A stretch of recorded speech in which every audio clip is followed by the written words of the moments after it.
Dimitri always had a way with words. Hey everybody, TBG Hunter here, and welcome back to more Sly 2 Band of Thieves. Last time, we finished up all the field work in preparation for the heist on Dimitri's nightclub. This time, we are going to be, well, enacting that heist on Dimitri's nightclub. Before we do that though, we missed a piece of treasure over by where we had to do Murray's mission for the last segment. So before we go and do that, I want to go over to that area and grab the treasure.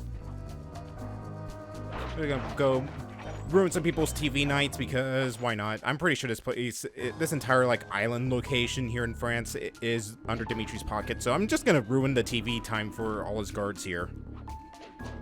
I'm gonna hop up here, do a little bit of acrobatics. Unfortunately, you can't actually just like run across here. No, you actually do have to just keep jumping and pressing the circle button. And grab this. What I'm gonna guess is, it's a fancy wine bottle. It's got the proportions of a fancy wine bottle in my opinion. So that's what I'm gonna call it. I don't care what its actual name is. Gonna just make our way back to the safe house. It's actually really risky to run through the plaza area right there because there are so many guards that patrol that area. It's ridiculous. Sometimes 2 to 3 flashlight guards can patrol there, or 2 flashlight guards and like a small guard. Like, look right there. A flashlight guard's already coming in to patrol the area. And there was like one over there that was thinking about coming in here, but decided against it. But for now, we got all the treasures for Dimitri's area. Let's go and sell them online. Also, that gold comb I picked off that guard once upon a time ago. So we've got the crystal chalice. Okay, so it was a jade vase. I still like my idea for it better. And we've already got 1,200 gold. So, I think we're sitting pretty, and also, we're not supposed to be playing as Bentley here. We're supposed to play as Sly. There we go. Alright. Let me change that again. We actually do need to play as Bentley. I forget. I think Sly has the least amount of, missions to start the heist proper. It's usually, like, for a majority of it, Bentley or Murray, which is weird. I think Bentley actually gets the most, openings for heists in this game. Chum, let's get to that water tower. Thankfully, during this heist, all the flashlight guards decided to take a break once more, which is good for me, aside from like one flashlight guard. Yeah. I'm gonna take the high road. Wow, nice jump, Murray. And right there should be good. And why not? Nighty-night.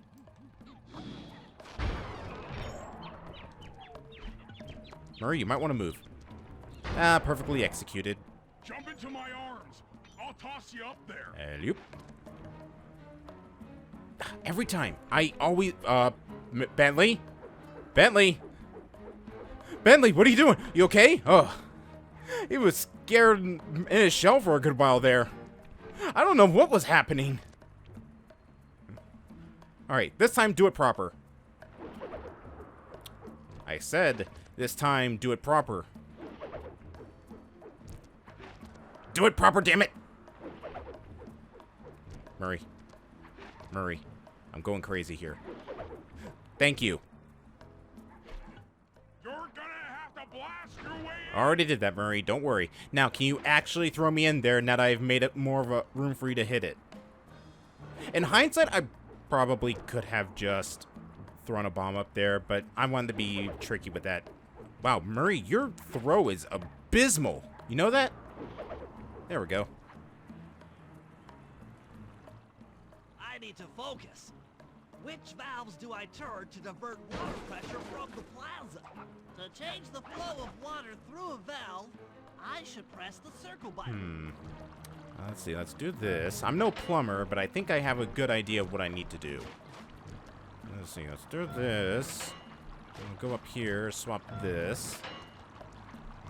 Go over to this one, swap this.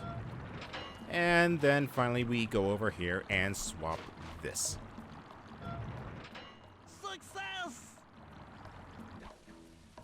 Sly, the water pressure to the fountain should be disabled. It's off all right. They're already sending out the repair guy to fix it up. Pickpocket the keys to his repair truck without being seen.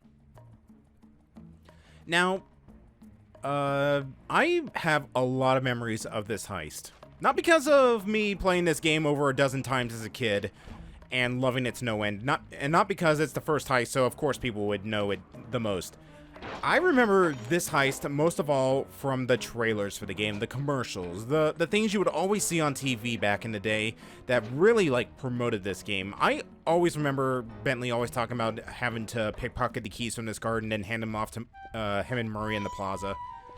It's one of those things that has been engraved in my brain for so long. And it's just, I miss commercials like that, like the full CG commercials that they used to do for this game that actually like showed off them trying to pull off a heist and such. I lived for that back in the day. It's all you. It was mostly on during the Toonami era, which I still do stuff like that now and then, or nowadays I should say, but not as prominent as I used to do, which I guess it's because, well, Toonami's not as, or I guess TV in general is not as popular as it used to be. But still, I miss stuff like this. Alright, one thing I do need to make note of before I go, because I actually almost forgot it to do this. I want to be a little disrespectful to Dimitri. So what I'm going to do is I'm going to throw some bombs right here. I want to throw a bomb right here onto the support beam. I want to throw a bomb right here onto the support beam. Bentley! Bomb. Support beam. And then I want to put a bomb right here on this support beam. And something I never knew for the longest time, you could actually blow those up and get up there with Bentley. There's no reason to do it because unless you want to get up there with Bentley just to grab the clue bottle. But it's one of those things that I never knew it was a thing for the longest of times. Kind of like all the things I discovered inside Bentley's disco mission. And it's like a cool little aesthetic that actually does change it. I don't know if it's a permanent change. However, it's still a nice little thing. Murray, you might want to get out of that guy's way. Especially for the fact that I'm going to be putting him into a deep, permanent sleep. Alright, now that he's taken care of, let's do a little bit of braking. And let's get into the truck. I'll take the wheel. I know how to drive a stick shift. Murray, I don't even think you're supposed to even fit into that truck. I need to get in position on top of the nightclub's peacock sign for phase 3. Alright, one thing I did miss. Oh, it actually did stay broken, which kind of broke continuity. One thing I forgot to mention is the fact that when you swap the keys with Bentley and Murray with Sly and such, you could actually follow Sly when he runs down one of these pathways, and you can actually just see him, like, blink out of existence. I'm sorry that I actually missed showing that.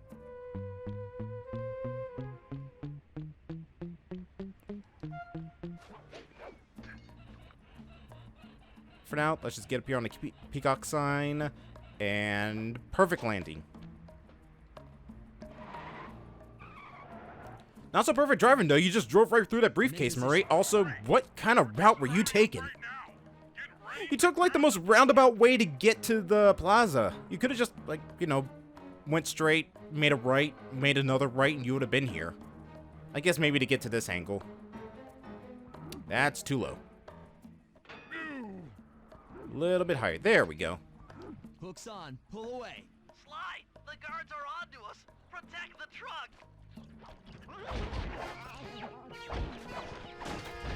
Uh-oh.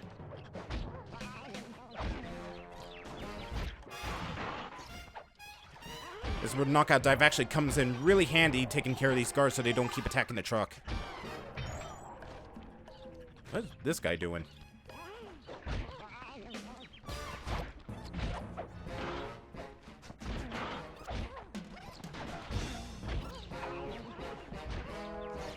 Oh, you think you can do that? I can do that too. Watch. Okay, I suck at doing it, but I can still do it.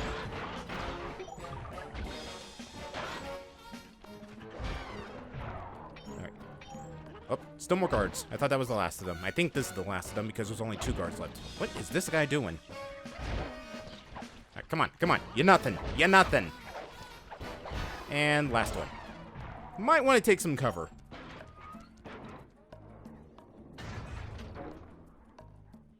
Behold the majesty of gravity and inertia. That was real subtle, Bentley. Okay, You jump in, grab the clockwork tail feathers, and we're out of here. Sly, you need to learn. Subtlety is not Bentley and Murray's strong suit.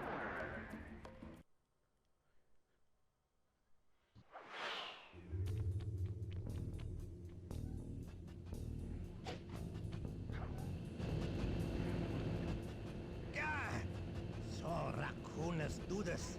Like totally bumming my house up and bringing me down. So very uncool. Why can't you let birds and bees be free, bro? Listen, Dimitri. You have no idea what you're playing with. It'll bring more than your house down. Look, bro, I see you are a tough cowboy. A man with taste, style, vision, a connoisseur of finer things. Like me. Look, I'm sure that two cats in a bag like us can work something out. Yeah? We smooth. Yeah? Look, see the money. You like the money. You can take all you want. I can. No deal. You and the rest of the Claw Gang have to be stopped. Clockwork will never again see the light of day.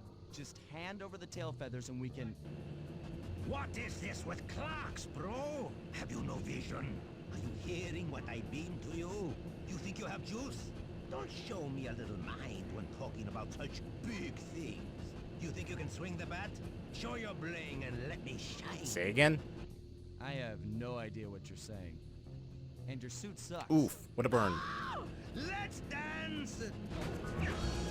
Alright, time to bring the house down on Dimitri. Now, Dimitri, he has the ability to teleport around the battlefield. He also has a ring that shoots energy blasts at you. You want to use these containers as cover. After a couple of blasts, his ring will malfunction and you can go up for the attack. He does have like an uppercut attack and a tail swing attack that he is not doing. He's just prancing back and forth like a weirdo. Okay, there he goes. He's actually doing it. He's actually pretty fast with these attacks too, so you want to be super careful when you get up close and personal with him. Move. Get a couple more shots. I think it's 3 shots or 3 to 4 shots, and then his ring malfunctions.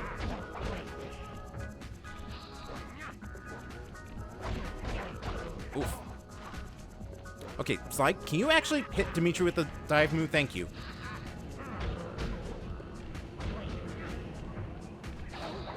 Oh, there he is. 1, 2, one more should do it.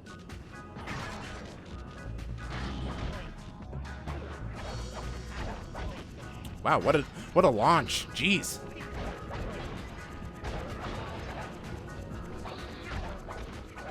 And that's Dimitri.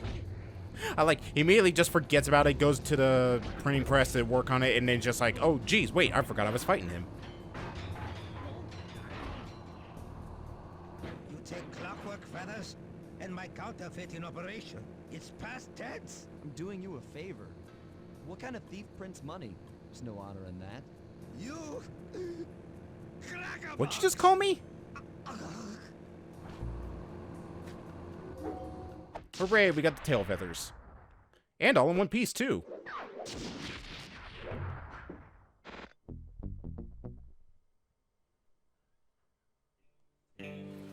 My gang and I had done it. The clockwork tail feathers were ours, and Dimitri's counterfeiting operation was ruined. Due to the untimely arrival of Carmelita, my escape got a little tricky.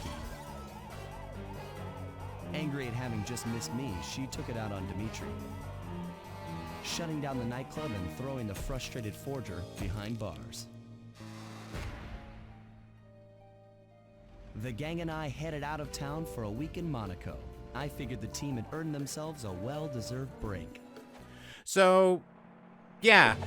The H2 remake is kind of weird, because this actually plays off the PAL version of Sly 2. It actually cuts that cutscene short. Here's what the ending for episode 1 is in the original version, and the better version, to be honest. The gang and I headed out of town for a week in Monaco. Bentley wanted to try out his new card counting formula, and I figured the team had earned themselves a well-deserved break. Yeah, it's kind of weird that they cut that version out. I guess because the whole gambling and stuff, which is kind of weird when Sly 1 had an entire level and character based off of gambling. It's just weird that they cut that out of this version of the game. But anyways, that's where we're going to end it off tonight because, well, what I want to do is I want to keep the episodes in their own thing. I don't want to accidentally bleed into another episode because I feel like that would just be a weird cutoff point. So next time on Sly 2, Band of Thieves, we are going to jump into episode 2 and go after the second member of the Claw Gang. Wonder what clockwork part he took. Who knows? Anyways, I will see you all next time.